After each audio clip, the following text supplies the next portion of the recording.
জয় বাবা লোকনাথের জয়। অ্যাস্ট্রোকাস্ট উইথ জেকেতে আবার সকলকে স্বাগত। কর্কট রাশির ওপর বৃহস্পতির উচ্চস্থ গোচর নিয়ে যে আলোচনার একটা সিরিজ চলছিল, আজ তার অন্তিম পর্যায়ে, অর্থাৎ আজকে আলোচনা করব এই গোচরের ফল কুম্ভ এবং মীন কালপুরুষ রাশিচক্রের এই শেষ দুটি রাশির উপর কি প্রভাব পড়তে চলেছে সে বিষয়ে আলোচনায় অবশ্যই থাকছে ফলাদেশ, শুভাশুভ ফল, তার উপাচার এবং অবশ্যই সাবধানতা নিয়েও আমি কথা বলবো, কি কি সাবধানতা নিতে হবে দুটো রাশি ধরে ধরে। যাই হোক, শুরু করা যাক প্রথমে কুম্ভ রাশি দিয়ে। কুম্ভ রাশির অধিপতি হলেন গ্রহরাজ শনিদেব এবং তার সাথে বৃহস্পতির মিত্রতা না থাকলেও খুব একটা বৈরিতা নেই। কুম্ভ রাশি বা লগ্নের ক্ষেত্রে বৃহস্পতি হলেন দ্বিতীয় এবং একাদশপতি। তার অমৃত দৃষ্টি পড়েছে বর্তমানে তার উচ্চস্থ গোচরে দশমে এবং দ্বাদশে আর দ্বিতীয়। বর্তমানে তার গোচরে অবস্থান হচ্ছে কুম্ভ রাশির পরিপ্রেক্ষিতে তার ষষ্ঠ ভাব। ষষ্ঠ ভাব হল রোগ, রিপু, ঋণের ঘর। কুম্ভ রাশির জাতক জাতিকারা অবশ্যই শত্রুতা থেকে বা শত্রু থেকে রক্ষা পাবেন। লোন নেওয়ার ক্ষেত্রে পথ সুগম হলো বলা যায়। ওভারড্রাফটের সুবিধাও অবশ্যই পাবেন। দেবগুরুর অমৃত দৃষ্টি গিয়ে পড়েছে দশমে, তাই কুম্ভ রাশির জাতক জাতিকাদের ক্ষেত্রে নতুন কোনো ভালো কর্মপ্রাপ্তির যোগ থাকছে। চাকুরিতে আপনারা পেতে চলেছেন নতুন দায়িত্ব এবং অবশ্যই পদোন্নতির সম্ভাবনা প্রবল। এখন যারা ভালো চাকরির জন্য প্রতিযোগিতামূলক পরীক্ষায় বসতে চাইছেন বা অন্য কোনো ক্ষেত্রে প্রতিযোগিতামূলক পরীক্ষায়, তাদের জন্য বড় ভালো সময় এটা। ষষ্ঠে অবস্থানের জন্য সাফল্য তাদের দোরগোড়ায় বলাই যায়। ষষ্ঠ অবস্থানের জন্য শত্রু বিজয় তো হবেই, কিন্তু এই ক্ষেত্রে বিশেষ রূপে বলা যেতে পারে যে কর্মক্ষেত্রে যে শত্রুতা এতদিন ধরে আপনাকে ঘিরে রেখেছিল বা আপনাকে ভীষণভাবে অতিষ্ঠ করে তুলেছিল, যোগ্যই বলছি সেই শত্রুদের এবার অবসানের পালা। শত্রুতার অবসানের পালা, সেই শত্রুদের এবার পরাজয়ের পালা। শত্রু বিজয় আপনার হবেই হবে। ছাত্রছাত্রীদের জন্য এই সময়টা বড়ই ভালো।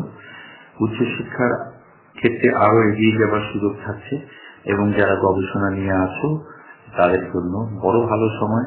তারা চূড়ান্ত সাফল্য লাভ করবে এই সময়, বা গবেষণায় আরো মনোনিবিষ্ট করে তোমাদের গবেষণার পথে আরো এগিয়ে যাবে। এবার হচ্ছে আর্থিক সচ্ছলতা ক্ষেত্রে কি হবে সেই বিষয় নিয়ে। দ্বিতীয় নবম দৃষ্টি পড়েছে, তাই নতুন আয়ের পথ খুলে যাচ্ছে আপনাদের জন্য। আরেকটা বিষয়, অনেকদিন হয়তো কোনো ঋণ নেওয়া ছিল, বড়ই বোঝা মনে হচ্ছিল, সম্মান যাচ্ছিল। এবার কিন্তু একটা সেই সুযোগ আছে সেই পুরনো ঋণ পরিশোধ করে দেবার, অর্থাৎ পুরনো ঋণ যা আছে তা আপনি অবশ্যই এই সময় পরিশোধ করতে পারবেন। জ্যোতিষ বলে যে গ্রহের অবস্থানের জন্য ভালো মন্দ যে ফল, অর্থাৎ উভয় ফলই কেউ কাউকে কাটে না।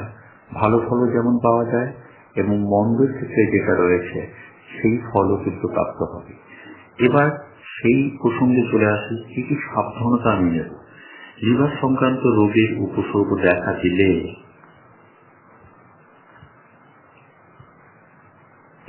ইমিডিয়েটলি ডাক্তার দেখা, একদম অবহেলা করবেন না। অপ্রয়োজনীয় খরচ থেকে নিজের বিরত রাখুন। যদি দেখতে পাচ্ছেন আইনি কোনো সমস্যায় আসছে, আইনি কোনো জটিলতা সৃষ্টি হচ্ছে বা তৈরি হওয়ার সম্ভাবনা তৈরি হয়েছে, একদম অবহেলা করবেন না। সঙ্গে সঙ্গে সেই ব্যাপারে অ্যাকশন নিন, আপনি জয়ী হবেন। আরেকটা ব্যাপার, কিন্তু মিষ্টি খেতে ভীষণ ইচ্ছে করবে, একদমই খাবেন না, সময়টা মোটেই ভালো নয় সেই ক্ষেত্রে। ওজন সংক্রান্ত সমস্যা দেখা দিতে পারে, পরিমিত আহার করুন, সুস্থ থাকুন, সুন্দর থাকুন।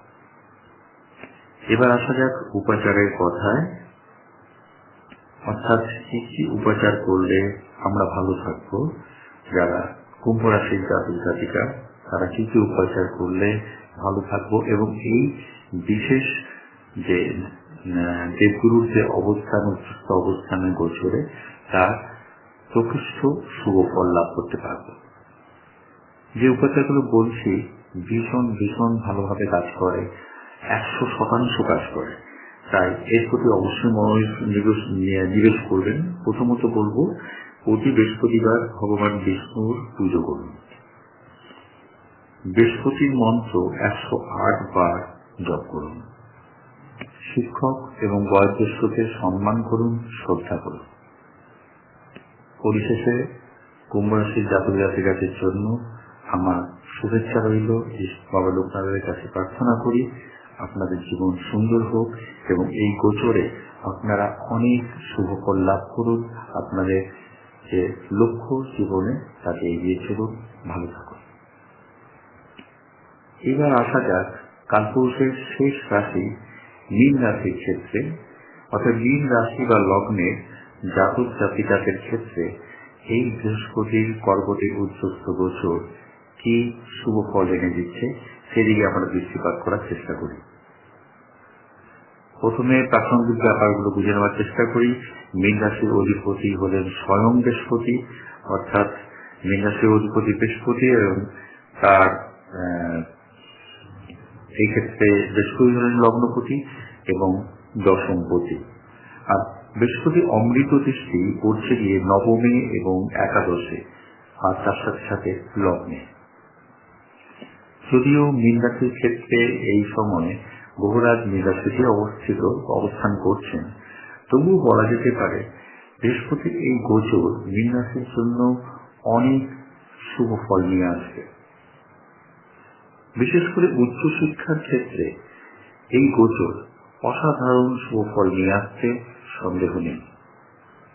মীন রাশির ক্ষেত্রে বৃহস্পতির অবস্থান তার পঞ্চম ঘরে, অর্থাৎ সন্তান লাভের সম্ভাবনা থাকছে। তার সাথে সন্তানের ক্ষেত্রে এই সময়টা বড় ভালো, অর্থাৎ আপনার সন্তান সন্ততির জন্য তাদের জীবনে যে বাধাগুলো এতদিন ধরে তারা পাচ্ছিল, পড়াশোনার ক্ষেত্রে হোক বা অন্য কোনো ক্ষেত্রে হোক, দেখবেন সে বাধাগুলো কেমন যেন সুন্দরভাবে কেটে গেল, তাদের জীবনটা আরো বেশি স্মুথ হলো।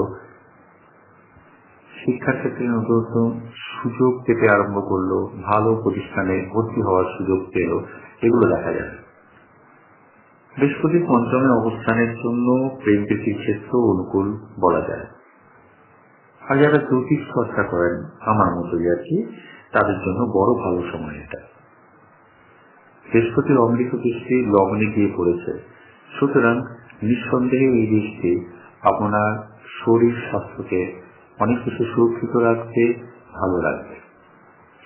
যদি একটা ক্রনিক রোগী বা দীর্ঘ রোগে এতদিন আপনি ভুগছিলেন, কষ্ট পাচ্ছিলেন, বলা যায় এই সেই সময় যখন সেই রোগ থেকে আপনি মুক্তি পেতে চলেছেন। আর যারা বিবাহ যোগ্য বা যোগ্যা, তাদের জন্য সুখবর আসতে চলেছে, তারা ভালো পাত্র বা পাত্রী লাভ করতে চলেছেন। এবার আসা যাক অর্থপ্রাপ্তির কি সুযোগ থাকছে না, আর্থিক বিষয়েও কিন্তু এই সময়টা বড়ই শুভ। আর্থিক ক্ষেত্রেও শুভ, ভাগ্য সাহায্য করবে আপনাকে অর্থপ্রাপ্তির জন্য। একটু ভেবেচিন্তে দীর্ঘমেয়াদী বিনিয়োগ করতে পারেন। এটা যে অনুকূল সময় তা নিঃসন্দেহ। একটু ভেবেচিন্তে সব দিকটা বিচার করে দীর্ঘমেয়াদী আপনি লগ্নি করুন বা বিনিয়োগ করুন, তাতে আপনি লাভবান হবেন, এ কথা বলা যায়। আগেই বলেছি, কথাতেই আছে যে একাদশে বৃহস্পতির শুভ দৃষ্টি গিয়ে পড়েছে, অমৃত দৃষ্টি গিয়ে পড়েছে। আপনার আশা আকাঙ্ক্ষা আয় ইত্যাদির পথকে সুগম করবে। আপনি আপনার মনের মধ্যে যে অনেক দিনের চাওয়া পাওয়াগুলো ছিল, নিঃসন্দেহে এই সেই সময় যখন সে চাওয়া পাওয়াগুলো পূর্ণতা লাভ করতে চলেছে।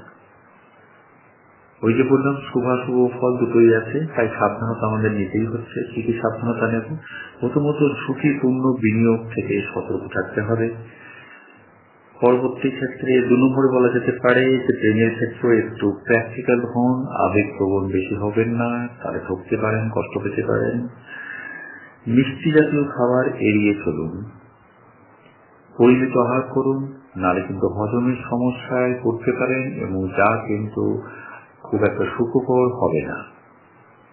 এবার আসি উপাচারের কথায়। কি উপাচার নেব বা কি উপাচার করব এই সুন্দর বৃহস্পতির এই সূর্য গোচরকে আমাদের পুরো ফেভারে নেওয়ার জন্য 1 নম্বর, প্রতি বৃহস্পতিবার হলুদ বস্ত্র পরিধান করে দেবগুরু বৃহস্পতির পুজো করুন, তার মন্ত্র 108 বার জপ করুন, অথবা শ্রীকৃষ্ণের 108 নাম জপ করুন। শিক্ষক গুরুজনদের সম্মান করুন, শিক্ষা সামগ্রী দান করুন দুস্থ ছাত্রছাত্রীদের মধ্যে। এটা বড় একটা সুন্দর উপাচার এবং খুব ভালো উপাচার। এই কটা উপাচারের মধ্যে একটা বা দুটো আপনি যদি করতে পারেন, আমি কথা দিচ্ছি আপনাদের এই বৃহস্পতির গোচর আপনাদের জীবনে চিরস্মরণীয় হয়ে থাকবে এবং আপনারা ভাবছেন যে আবার আমার জীবনে যদি এই গোচর আসে, আমি আবার আমার জীবনকে নতুন করে বিকশিত করতে পারব। যাই হোক, মোটামুটি চেষ্টা করেছি যে মেষ থেকে আরম্ভ করে একেবারে মীন পর্যন্ত প্রত্যেকটা রাশি কি শুভাশুভ ফল হতে চলেছে এই বৃহস্পতির কর্কটের উপস্থিত গোচরের জন্য, যা 2রা জুন থেকে ইতিমধ্যে আরম্ভ হয়ে গেছে, সেটা আজকে সম্পূর্ণ হতে চলল। আশা করি আপনাদের এই আলোচনা ভালো লেগে থাকবে এবং আপনাদের এই আলোচনা অবশ্যই সাহায্য করবে আপনাদের চলার পথকে আরো মসৃণ করার জন্য। এখানেই শেষ করছি। জয় বাবা লোকনাথ। আপনারা সবাই ভালো থাকুন, সুন্দর থাকুন, সুস্থ থাকুন।